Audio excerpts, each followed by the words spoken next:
This is Daily Blast Live. We're talking about what you're talking about.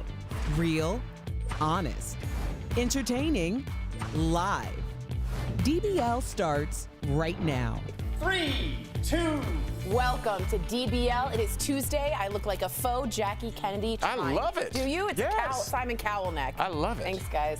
All right, it's Tuesday, October 20th. I am Tori, of course, here with Al. Hello. Lindsay joins us from home in a similar outfit. I like it. Look at We're matching, Tori. Love it. You guys look like matching first ladies or presidents. Thank you very much. I caught it. You were coming. Thank you. Coming for the I saw the smoke from the misogyny train. It was coming for me. It's right there. You can be president, too. All right, we're just days away from the final presidential debate on Thursday. Aren't you guys looking forward to it? Huh? Yay. Okay. As you may have heard this time, the microphones will be muted. That way, each candidate will not be heard interrupting the other during their 2-minute answers on the topics. Can we do this on this show when you interrupt me? We're just going to keep going. We're also learning what lines of attack the candidates are likely to take. So the president, we think, will challenge Biden about his son Hunter and those alleged emails that were found on his laptop. Joe Biden will likely challenge the president about his large rallies that go against coronavirus protocols, as well as the president's attacks against his own health officials like Dr. Fauci. I want to go to Lindsay first. Do you think muting will help, or will President Trump, who has a strong projectional voice, that's not a word, will he just yell? I hope he doesn't yell over the moderator, because the moderator is Kristen Welker, somebody that I worked with since I was in college. We worked at NBC 10 together, then MSNBC. She's the example of a very fair journalist. She also doesn't take any crap, and so I know she's going to go up there and really just use that mute button and really make sure that this debate is worthy of our time. I know last time all we heard is a bunch of screaming and yelling on both sides, and so this time we actually want things answered, not just from the potential vice presidents of our country, but from the real presidents of our country. That we need to answer all the questions that weren't answered last time because they were busy fighting with one another. Oh, it was just awful. We all remember that dumpster fire.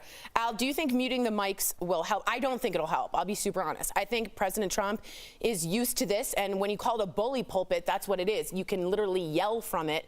I think it's going to be another mess. Al, do you have higher hopes? I do have higher hopes, just because I'm hoping with the muted mic, you won't be able to hear him, because it'll almost sound like somebody's yelling at you on speakerphone from 2 rooms over. Right. So you won't be able to hear it, and Joe Biden's mic would, and the moderator's mic would overtake that sound. And I really think what we're doing here, if anybody's ever like seen any kind of therapeutic show where they're like, you can only talk if you're holding the ball or the teddy bear, the reason you do that is so that you can get a complete sentence out, get a complete thought out without being interrupted and without getting sidetracked by what somebody just interjected. So hopefully it'll work, because we've got 2, maybe 3 issues in this country you might want to talk about? I feel like there are some. I also just want to let everyone know, when you start going after the doctors and the scientists, and that's, of course, what we're seeing this administration do, saying they're idiots, for instance, yesterday, that's when you start to see what I think of as this Machiavellian or dictatorship regime, right? Don't trust the press.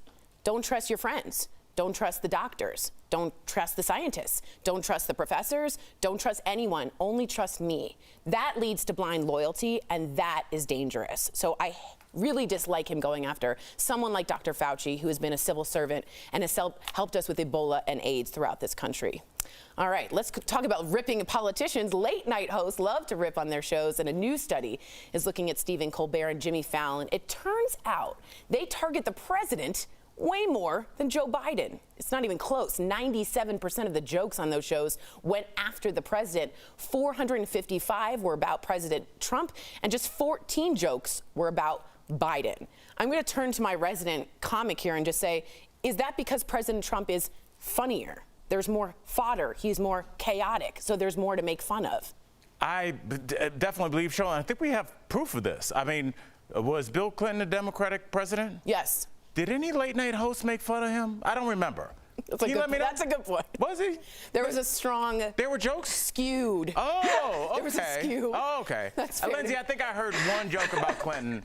Probably in my 43 years of life. That's it. So I think you go after, you're making an entertainment show. Where's the source of entertainment? How can we spin it for our audience? We want to just sell commercials. That's all it is. It's nothing personal. He's also the president, right? Like, he's the one in charge right now. Lindsay, do you agree with Al that that's what's sort of funny?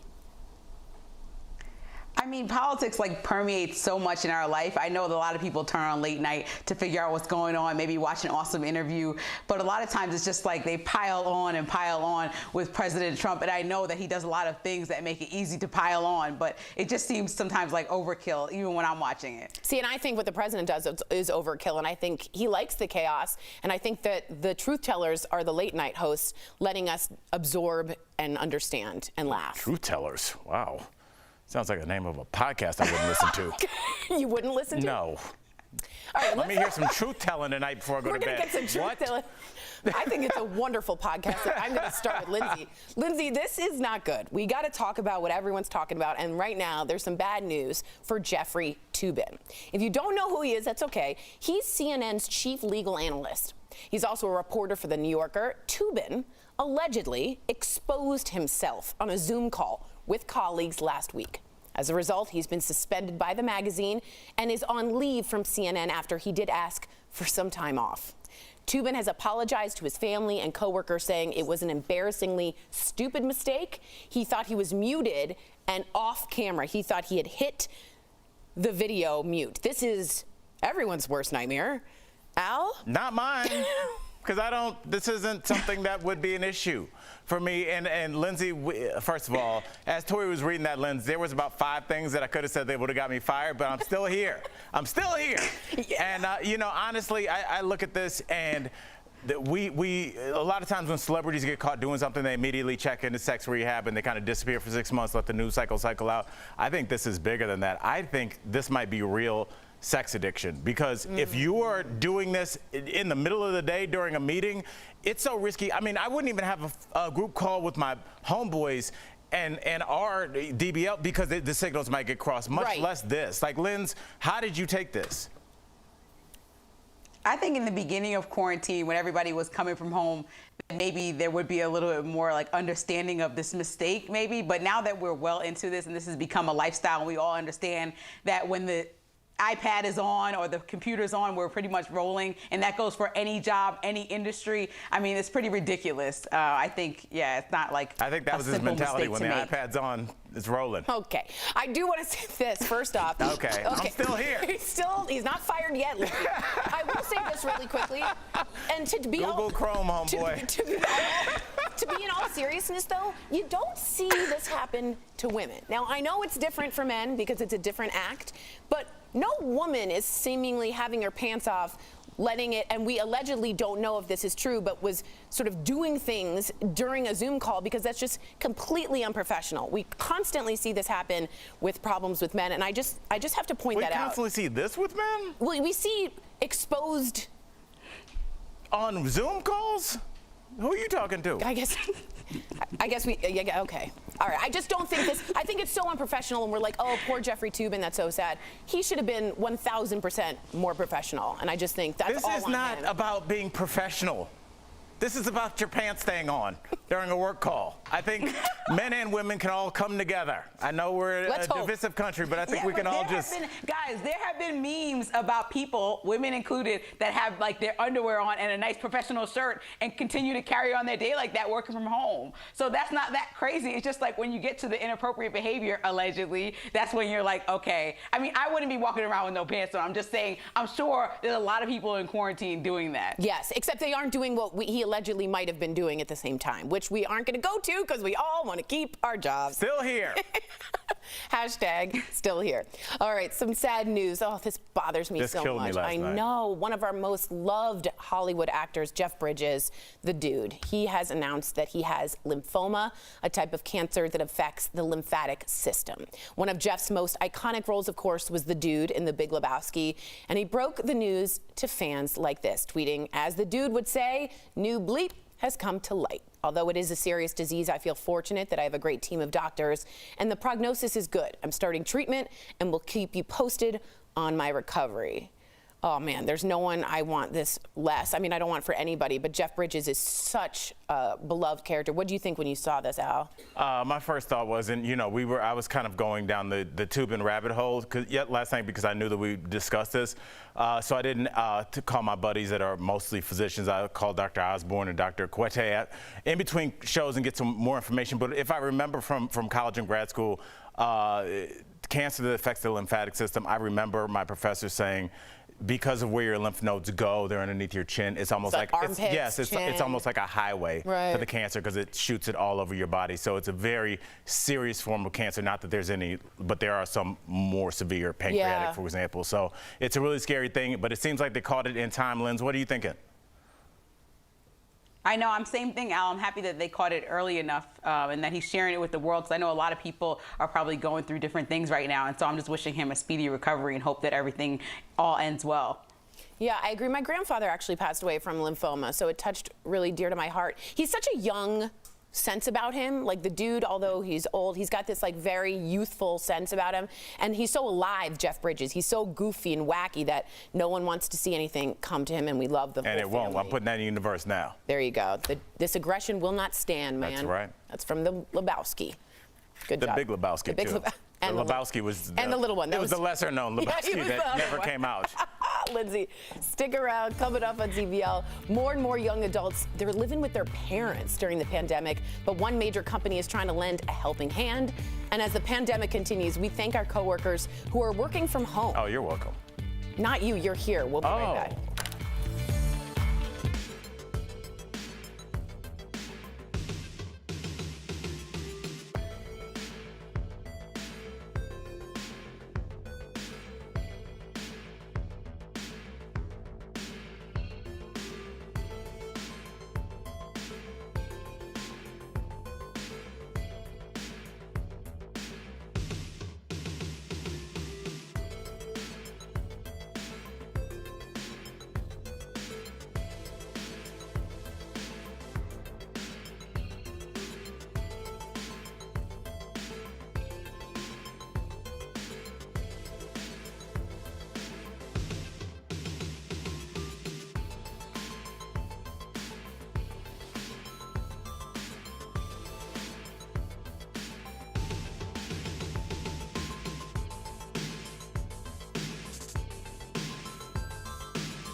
Welcome back to DBL. So much has changed thanks to the pandemic, and one of the biggest change is for adult kids, so people who are about 18 to 29 years old.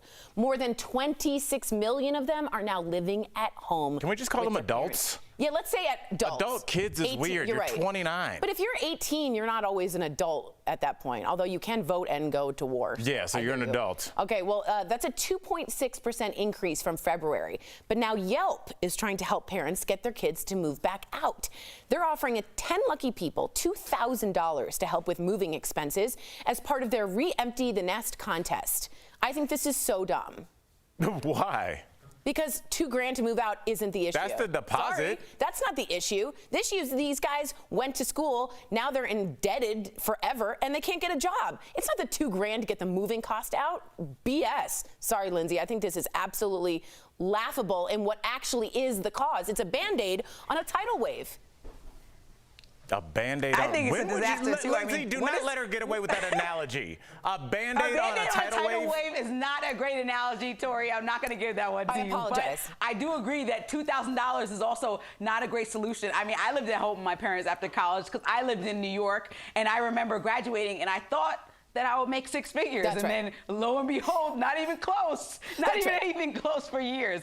And so, yeah, you live in New York and it's hard to live. I mean, I know people that put up fake walls in a one bedroom so that they could live alone and not with their parents. So I understand why people are at home, and $2,000 is not gonna help if you don't have a job. Lindsay, you're who- talking to a person that lived in Queens, New York, and I lived in a half living room where the gentleman that lived there, it was a one bedroom, but the living room, he had set up like almost like a clothing line, and it was just a fitted sheet over it. And clothesline? A clothesline, yeah, and my bed was on that side. Wow. But people that I didn't know would be on the opposite side of that sheet watching TV. Like I just had a bed and a desk in there. So yeah, and again, maybe, I mean, you and Lindsay are the two most prepared people I know, and if you didn't know that coming out of school you weren't gonna be making six figures, what chances is anybody else? Maybe we should tell our kids, like, you're gonna be broke. No, that's a serious thing. Like, is. it's not, six figures was extreme, but yeah, also unlivable wages was Yes. what I was making. Yes. Like in reality, if I didn't have anybody, like a family in New York, I would not be able to live realistically. Thank you. Even some of my friends had two jobs, were waitresses, but in order to follow your dreams, if some people want to do that and their career takes up a lot of their time, it's hard to do another job at the same time. Well, I gotta push back Yelp here. I find it very tone deaf to think that re-emptying the nest, that cutesy kind of term. Do you think these adult kids want to be there? Do you think their parents want them there, though? Exactly, but to say here's $2,000, you don't have the moving costs, you've really missed the entire symptom Well, and the Yelp problem. is trying to How help. about It's not their job, Tori, to But then don't put your neck out, right? Don't be like, here's $2,000, we're helping 10 people. How about getting a trading school, vocational school, clothing, resume help? This is throwing money at a problem. First of all, they're not throwing a lot of money No. at the problem. It's $2,000 Yelp? Come on, y'all. They're tossing it. That's like They're somebody's throwing a kind of max of rich 10 uncle. What?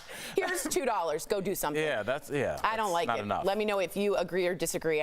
But it's not on Yelp, though. Yeah, well, they could have. They put their neck out and they could don't have to do better. anything. Then they shouldn't have stuck their neck out, Al. They should have put a Band-Aid on the They tidal were just wave. trying, Tori. They were trying their best. And they failed, in my opinion. Coming up on DBL, that tidal wave analogy worked. It We're did catching up not. with the star of E's hit makeover show, Dr. 90210.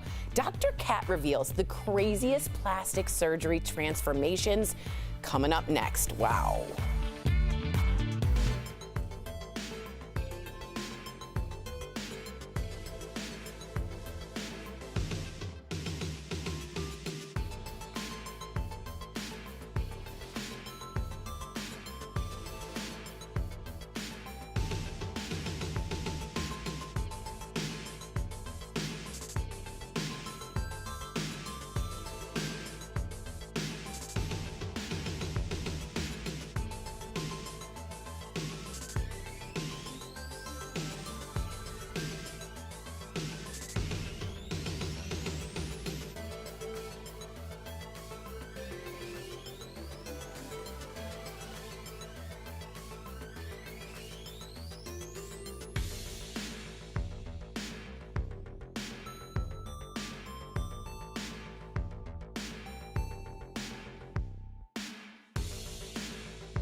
Welcome back to DBL. When it comes to plastic surgeons, did you know only a small percentage are women?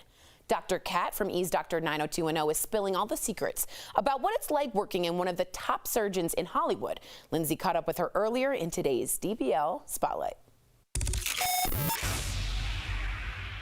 Beverly Hills is the mecca of plastic surgery, but only 15% of plastic surgeons are women.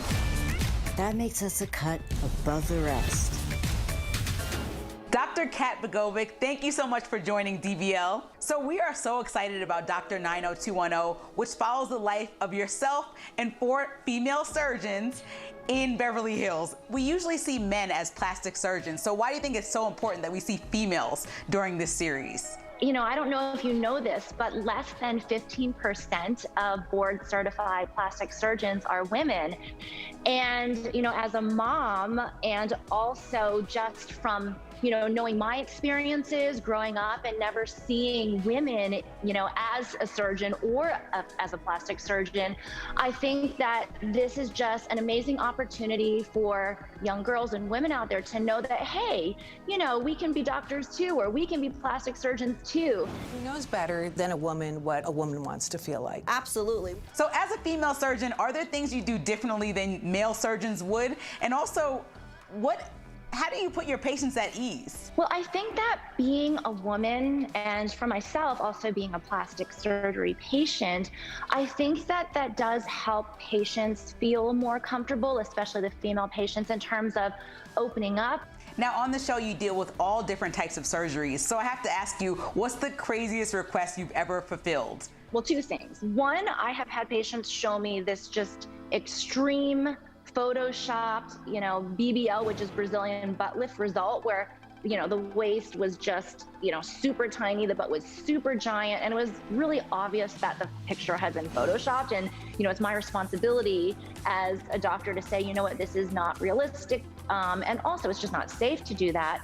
Now, people might not know this, but you're actually known as the pioneer of vaginal cosmetic surgery. And you've had celebrities like Jesse Peralta from Pussycat Dolls come to you for this. How did that come about? You know, this surgery is actually much more common than people think. I know that being a woman, I've always been really passionate about surgeries that were very female-centric and very female-empowering, because I know that when I first discovered this surgery, you know, way back in my residency, it was something that no one talked about. I think that in the age now where we're all wearing kind of tighter clothing, like, you know, we wear leggings as everyday wear, you know, women are really seeking for a solution to feel more comfortable. And the vagina is just another body part like anything else. You know, I want to break this whole taboo where, you know, women feel like they can't talk about something that's important to them. Now, you've also created your own science-backed skincare line. So I have to ask you, because you have beautiful skin, what's your #1 skincare tip? Having a daily skincare routine is so important, but also a daily sunscreen. And that was like one of my favorite products that took forever for me to formulate. Every day we're constantly exposed to harmful UV rays from the environment that are basically gonna, you know, break down collagen and give us wrinkles. So daily maintenance and prevention is the key to great skincare. Dr. Kat, thank you so much for coming on DBL. You can catch you. Dr. 90210 Mondays on E. We'll be right back. Promotional consideration is brought to you by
Welcome back to DBL. Lindsay joins us from home. We love sharing your comments. Mr. Ramon 420 wrote, a Band-Aid on a tidal wave. That was a dumpster fire of an analogy. Thank you very much. We also got Tori is hot. I just had to say that. A lot of people say, are we sure about all this about Jeffrey Toobin? Was it full exposure or just a man in boxers? Al, do you want to just... It seems like it was the entire meal. Okay. It seems like it was everything. That's correct. And Chrissy's... Appetizer. You know when you get 2 desserts? When you just like, let's each get our own separate fork? Like it was that kind of meal. It was my kid graduated from law school meal. Oh boy, Okay. DBL's new every day. We'll see you same time, same place tomorrow.